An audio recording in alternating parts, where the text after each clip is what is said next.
you talked about being this communicator and leader that your teacher kind of helped you realize. What was your first moment as a speaker, as an author, that you're like, oh my God, this is more than just a hobby. This is my calling from the divine, because that's what you're basically kind of saying, that this is your own calling. Yeah, good question. So for me at first, to be just 100% honest, speaking at first was sort of a selfish motive for me. I didn't have a lot of positive attention as a kid. You know, by speaking and joking around, I could get attention. And so at first it was sort of this selfish thing that I was mainly doing to make myself feel good. And if other people felt good during it, okay, fine, you know, whatever, good for you. But slowly I began to realize that the humor was not the beginning and the end.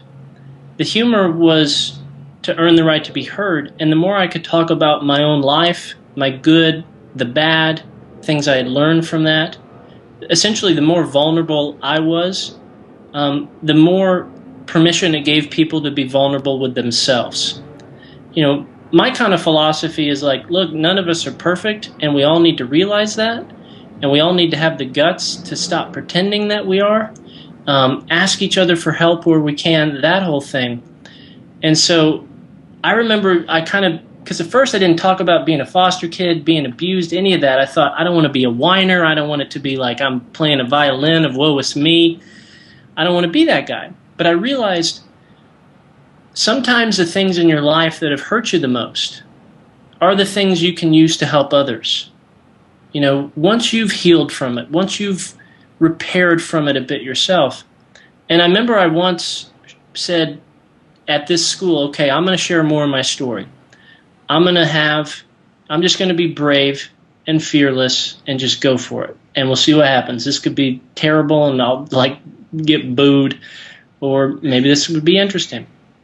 And I was just honest. I just shared things that were going on, good, bad, things I'd gone through, what I learned from it, and maybe what you could learn from it too. Had a kid come up to me, hand me a suicide note after, and say, thank you, I don't need this anymore. And it was like, this is so much bigger than being a class clown. This is so much more important than my own ego or, you know, getting attention for being in front of people. This is an opportunity for me to take something that I couldn't control, my childhood, and now as an adult or a young adult in control, make something good out of it. And that was the moment I was like, I don't care what it takes. I don't care what I got to do. But that kid and kids like that kid became my why. That became the dream. That became the thing that made all the logistics and travel and putting up a website and all the pain in the butt details. Those were those moments that made all those other things worth it. Well, wow, that was deep. Sorry, I'm just absorbing that. That was a really good comment. I was just thinking about that kid and like the life impact it must have made on him. Are you still in touch with him? Yeah. No, I mean, it was like I was, 19 at the time, and I was just, I was just so, like, it just sort of handed me a note, and I thought maybe on the inside I was going to say, like, you suck or something. So I think I didn't even read it until I got out to the car, and I remember just sitting there, and I think I just sat in that parking lot for like an hour.